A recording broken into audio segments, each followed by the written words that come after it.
Hello viewers, रसोई का आनंद channel पर आपका स्वागत है। आज मैं आपके लिए नो मैदा चिकन स्टफ़ बन्स की रेसिपी लेके आई हूँ। इसके लिए सबसे पहले मैं एक मिक्सी का जार लूँगी। उसमें मैं 3 कप सूजी डाल रही हूँ। सूजी मोटी या बारीक आपके पास जो भी है वो लीजिए। और इसमें 1 टेबलस्पून चीनी डाल रही हूँ। इसको एकदम बारीक पीस लेना है, इसलिए आपके पास घर में जो भी सूजी हो वो मिक्सी के जार में डालिए और इसको एकदम बारीक पीस लीजिए। ये देखिए, एकदम बिल्कुल बारीक कर लिया मैंने इसको अब मैं एक बड़े बाउल में निकाल लूँगी। ये बिल्कुल हेल्दी बन्स बनेंगे क्योंकि हम मैदा का इस्तेमाल नहीं कर रहे। इसके अंदर मैं आधा चम्मच नमक डालूँगी, 1 अंडा तोड़ के डालूँगी इसमें।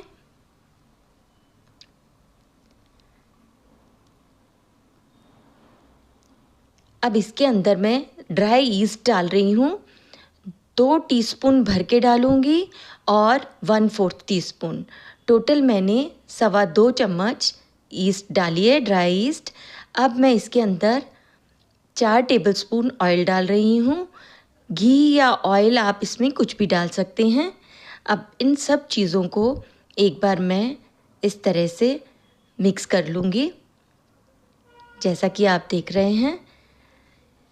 ये टिफ़िन के लिए भी बहुत अच्छे हैं। कहीं आप ट्रैवल करते हैं, सफ़र में जा रहे हैं तो बना के इसको ले जाइए। ये हर जगह बहुत ईज़िली आप इसको बना के ले जा सकते हैं। अब इसमें मैं कुनकुना दूध डाल रही हूँ, 1 कप। 1 कप दूध डालने के बाद इसको मैं हाथ से अच्छी तरह से मिक्स करूँगी।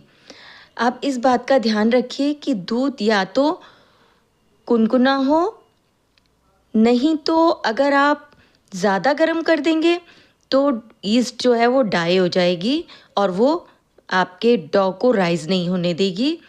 तो जितना उंगली से आप छू सकते हैं बस उतना ही गर्म दूध लीजिए। और अगर आप ठंडा दूध डालेंगे तो ये फर्मेंटेशन इसकी बहुत ज़्यादा टाइम बढ़ जाएगा, इसलिए कुनकुना दूध आप इसमें डालिए। और इसको मैं मिक्स करते हुए 5 मिनट अच्छी तरह से मैश करूँगी। ये देखिए, जब तक कि इसमें से इस तरह से ग्लूटेन रिलीज़ नहीं होने लग जाए। ये देखिए, जैसा कि आप देख रहे हैं, इस स्टेज तक इसको नीड करना है बहुत अच्छी तरह से 5 मिनट के लिए। ये प्रोसेस करना बहुत ज़रूरी है ताकि हमारा ईस्ट भी इसके अंदर एक्टिवेट हो जाएगा। और इसको अब हम ढक के रखेंगे 1.5 से 2 घंटे के लिए गर्म जगह पे, ताकि ये बहुत अच्छी तरह से डबल हो जाए या डबल से भी ज़्यादा हो जाए। अब एक मैं भारी तले का पैन ले रही हूँ। इसमें मैंने 2 टेबलस्पून ऑयल डाला है और 1 कप बारीक चॉप किया हुआ प्याज डाल रही हूँ मैं। इसको मैं मीडियम फ्लेम पर लगातार चलाते हुए हल्का सा भून लूँगी।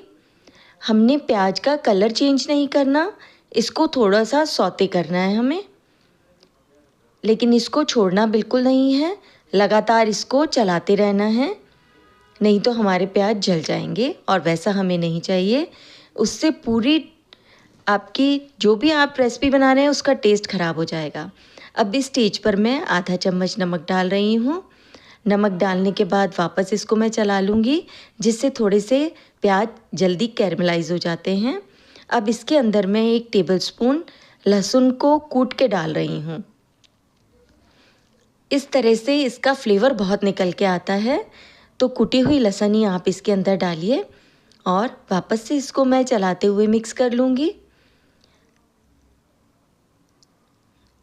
अब इसके बाद मैं इसके अंदर 1 टेबलस्पून बारीक काट के हरी मिर्ची डाल रही हूँ। मिर्ची का मैंने बीज निकाल दिया था और इसको एकदम बारीक काट लेना है, जैसे कि आप देख रहे हैं। और इसको भी मैं प्याज के साथ अच्छी तरह से चलाते हुए मिक्स कर लूँगी।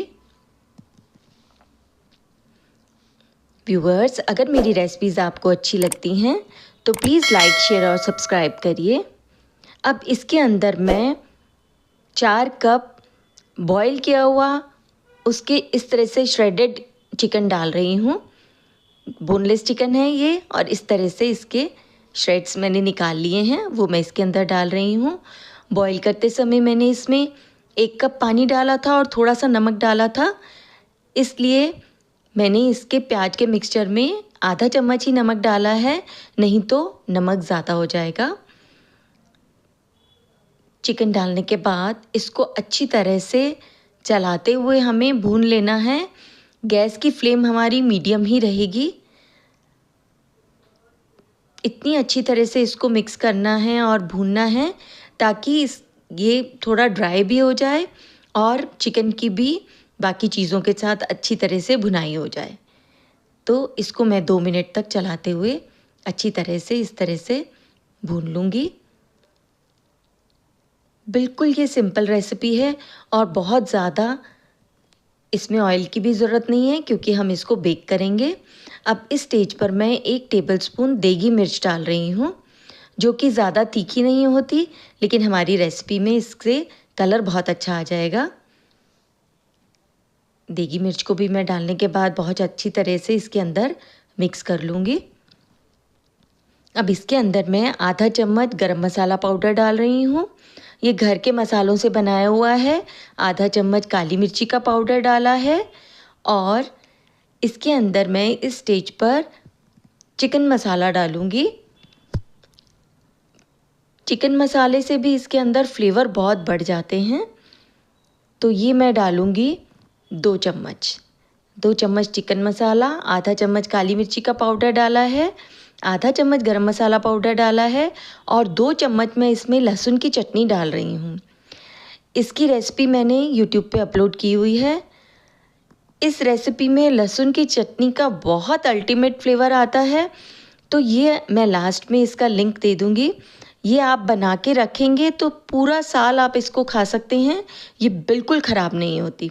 और बहुत से नॉनवेज डिशेज़ में मैं इसका इस्तेमाल करती हूँ। राजस्थानी प्लेटर बनाते हैं उसमें इसका यूज़ होता है। बहुत सी रेसिपीज़ में इसका काम आता है ये। अब मैं इसके अंदर 5 चम्मच टोमेटो प्यूरी डाल रही हूँ। ये भी मेरी होममेड टोमेटो प्यूरी है। इसका भी लिंक मैं आपको दे दूँगी। मैं घर में इसको फ्रीज़ करके रखती हूँ और साल भर तक ये टोमेटो प्यूरी हम यूज़ करते हैं। और बहुत क्विक हमको रेसिपीज़ में डालना है तो झटपट ये हम फ्रीज़र में से निकाल के इसको इस्तेमाल कर सकते हैं। टोमेटो प्यूरी डालने के बाद वापस से मैं इसको 1.5 से 2 मिनट पकाऊंगी ताकि ये अच्छी तरह से ड्राई हो जाए, सब चीज़ों में मिल जाए।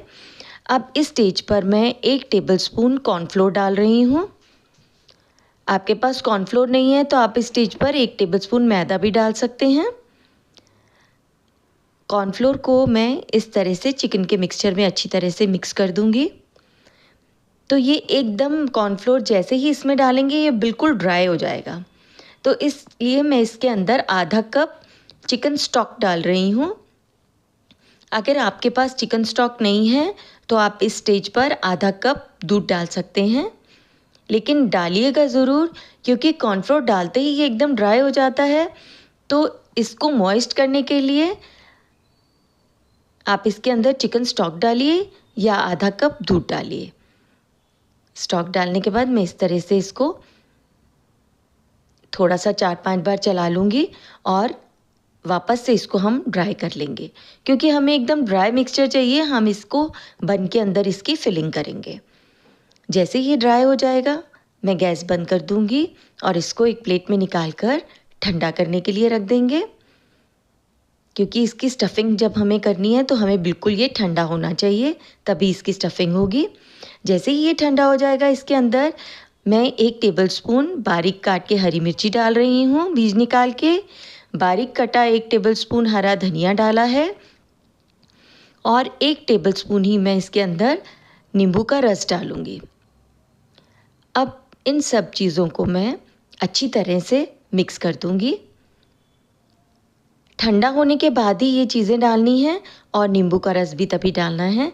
नींबू का रस डालते ही पूरे किचन में इतनी अच्छी खुशबू आ रही है। ये देखिए, इसको अच्छी तरह से हमने मिक्स कर लिया। आप इसको साइड में रख देंगे। अब हम अपना बैटर देख ले। ये देखिए कितना अच्छा राइज़ हो चुका है हमारा डो, आप देख सकते हैं। और इतना इसमें एयर इनकॉर्पोरेट हो चुकी है। 2 घंटे के बाद, अभी मौसम थोड़ा ठंडा है तो 2 घंटे लगे हैं इसको इतना राइज़ होने में। अब इसको मैं बोर्ड के ऊपर थोड़ा सा आटा डाल रही हूँ और उसके ऊपर ये हम अपना सूजी का जो हमने डो बनाया है वो डाल लूँगी। ये देखिए, आप देख सकते हैं ये कितना अच्छा बन के तैयार हुआ है। ये देखिए, बिल्कुल लग ही नहीं रहा कि इसको हमने सूजी से बनाया है। वापस से मैं इसको 1 से 2 मिनट नीड कर लूँगी। और जब हम इसका स्टार्टिंग में जब हम इसको सब चीज़ों से मिक्स करेंगे तब इसको 5 मिनट अच्छी तरह से नीड करना ज़रूरी है। और इस समय में 1 से 2 मिनट आप इसको इस तरह से अच्छी तरह से नीड कर लीजिए। ये देखिए, बहुत ही अच्छा ये एकदम स्मूथ डो बन के तैयार हुआ है। अब इसका मैं इस तरह से एक लंबा लॉग बना लूँगी। पहले इसको बीच में से आधा कर दूँगी, फिर इसके एक बराबर साइज़ के पीसेस काट लूँगी। टोटल मैंने 7 पोर्शन किए हैं इसके। अगर आप छोटा बनाना चाहते हैं तो आप इसके ज़्यादा बंस भी बना सकते हैं, पर मेरे को ये साइज़ बिल्कुल परफेक्ट लगता है। ये देखिए, एक एक पोर्शन को लेके इस तरह से हम इसके पेड़े बना लेंगे। नीचे की तरफ इसको पहले टक करेंगे, फिर इस तरह से इसके मैंने पेड़े बना लिए हैं। देखिए, अब इसको मैं थोड़ा सा आटा और डस्ट करूँगी और इसको हाथ से ही हम इस तरह से चपाती के जैसे बना लेंगे। ये देखिए, हाथ से ही करना है। अगर आपसे इस तरह से हाथ से नहीं हो रहा तो बेलन का इस्तेमाल कर सकते हैं। और इसके अंदर बहुत अच्छी तरह से फिलिंग डालनी है और इस तरह से पकड़ के इसको पिंच करते जाना है साइड से। ये देखिए, बहुत इजीली आप इसको पिंच कर लेंगे। ये देखिए, इस तरह से पिंच करते हुए पूरा इसको हमने ऊपर की तरफ टक करते जाना है और इस तरह से इसको लास्ट में घुमा के वहीं पे प्रेस कर देना है। वापस से इसको शेप दे देंगे। ये देखिए, और इसको मैं बेकिंग ट्रे पे मैंने पार्चमेंट पेपर लगा दिया है, उसके ऊपर ये बना के स्टफ़ करके रख लूँगी। पहले मैंने 3 पेड़े इस तरह से स्टफ़ करके तैयार कर लिए हैं। इसको अब मैं ढक के रखूँगी 10 मिनट के लिए। अब मैंने 1 टेबलस्पून सफ़ेद तिल लिए हैं, 1 टेबलस्पून कलौंजी ली है और 1 अंडे को तोड़ के लिया है। इसके अंदर मैं 1 चम्मच पानी डाल दूँगी और इसको अच्छी तरह से फेंट लेंगे। ये हम एग वॉश बना रहे हैं। बहुत अच्छी तरह से पानी और अंडे को मिक्स कर लेंगे ताकि ये इसकी थिकनेस थोड़ी सी कम हो जाए। अब ये देखिए, 10 मिनट के बाद और अच्छी तरह से राइज़ हो गए हैं हमारे बंस। इसके ऊपर अब मैं एग वॉश करूँगी, जिससे इसके अंदर ऊपर शाइन भी आएगी और देखने में भी खूबसूरत लगता है। इस तरह से एग वॉश करने के बाद एक बार दोबारा मैं रिपीट करूँगी। 2 बार इसके ऊपर मैं एग वॉश कर रही हूँ, जिससे इसमें क्रस्ट भी आता है और इसमें शाइन भी आती है।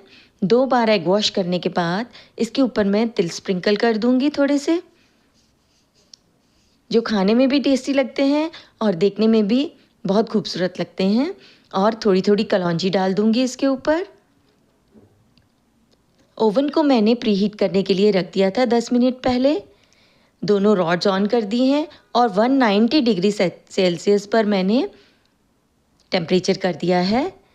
इसको मैं मिडिल रैक पर रखूँगी और कितना टाइम लगता है बेक करने में वो मैं आपको बताऊँगी जैसे ही ये बेक हो जाएंगे। तो ये देखिए, 22 से 23 मिनट में हमारे बंस बिल्कुल बन के रेडी हैं। आप इनके ऊपर क्रस्ट देख सकते हैं। देखिए, अब इसके ऊपर मैं हल्का सा ब्रश कर दूंगी बटर का, ताकि ये बहुत ऊपर से जो हार्ड हो जाता है तो थोड़ा सा मॉइस्ट हो जाएगा। ब्रश से बटर इस तरह से लगाने के बाद इसको मैं कवर करके रखूँगी 10 मिनट के लिए, ताकि ऊपर से ये सॉफ्ट हो जाए।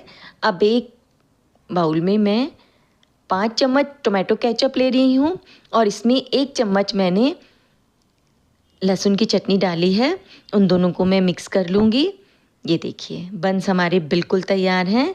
मैं इसको आपको तोड़ के भी दिखाती हूँ। देखिए आप, कितनी अच्छी इसकी फिलिंग है।